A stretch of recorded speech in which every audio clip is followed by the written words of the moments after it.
Welcome to this next episode of YouTube, where I've entitled it Fall Was in the Air, but we're back to summer. The reality is we have 70-some degree weather. The wolves have a full winter coat. They are hot and they are panting. This is Aiden here, actually relaxing during a wolf check. And here's Luna violating his personal space. We are certainly dealing a little bit with giving Aiden a lot of attention during wolf care, but whenever he's on his back, that encourages Luna and Bolts to come over and investigate. Now, he seems pretty okay with it. Again, Aiden's a very social animal. It's just when Luna and Bolts get a little bit too forward or too disrespectful, I guess is the way I would put it. Standing on you, stepping on you, climbing on you. Aiden gets less tolerant to that. Although here, Bolts has got a T2 tail, which is straight back, and Aiden's not tucking his tail. But if it get too much, Aiden's been taking refuge in the peck holding area. We've been leaving that open during the day, especially in these warm days where we can hose down the concrete, try to cool them off. But Luna's kind of that way with everybody. It's not just Aiden that she has no personal space for. It's Bolts as well. So the one thing that we are noticing about Bolts is he's not moving up that much in rank. Certainly he takes opportunities when Luna is on Aiden to be a little bit more dominant, but he's still standing urination, meaning that in the male rank order, in the wild it's a lot more specific to dominance, high-ranking wolves always doing the RLUs. In captivity, the standing urination is typically done by lower-ranking wolves. We've got some good, nice fall colors going on right now. Leaves are falling off, starting to see a little bit farther in the woods, but Bolts is always on the lookout for migratory birds, and that's what's been happening around the exhibit, is birds flying in and out of the enclosure and kind of keeping the wolves occupied.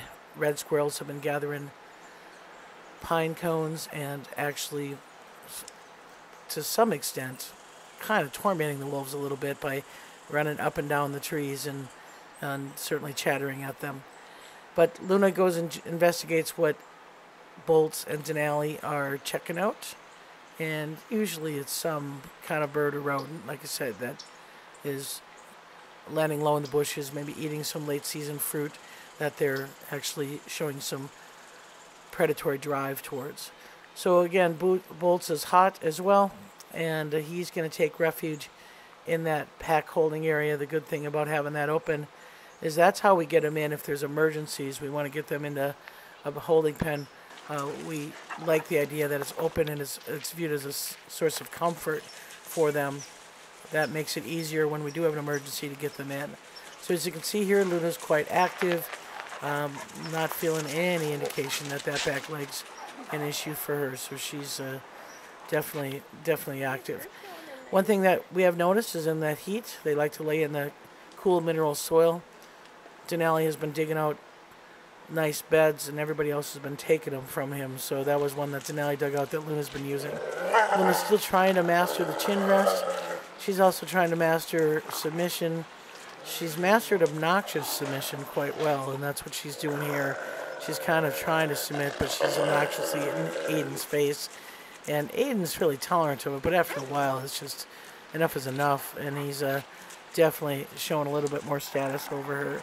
We've been still working on trying to have some quiet time with just Aiden and Luna together, trying to work on that social bond, and that's been going okay, although Bolts and Denali are kind of up on the game and not been going into holding as much, and so you can see they're kind of on the tail end. When Luna got too unstable, Bolts got into it with Aiden, and that caused Aiden a little anxiety. Here, Luna is going to try obnoxious submission for another purpose.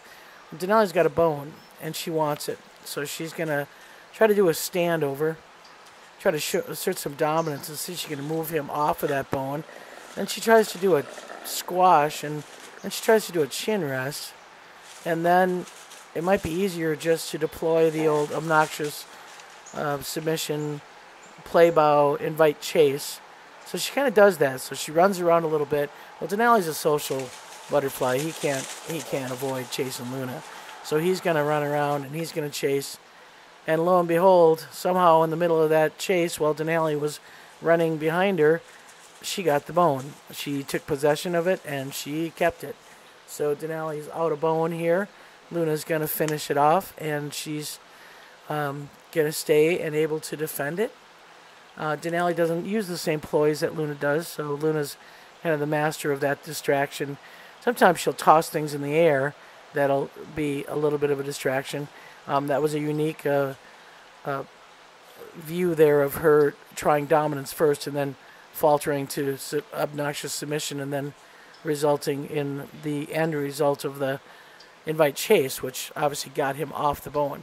She's pretty mindful, though, where everybody is, because this was pretty much a treasure, so she's going to be on the watch for whoever might be coming behind her.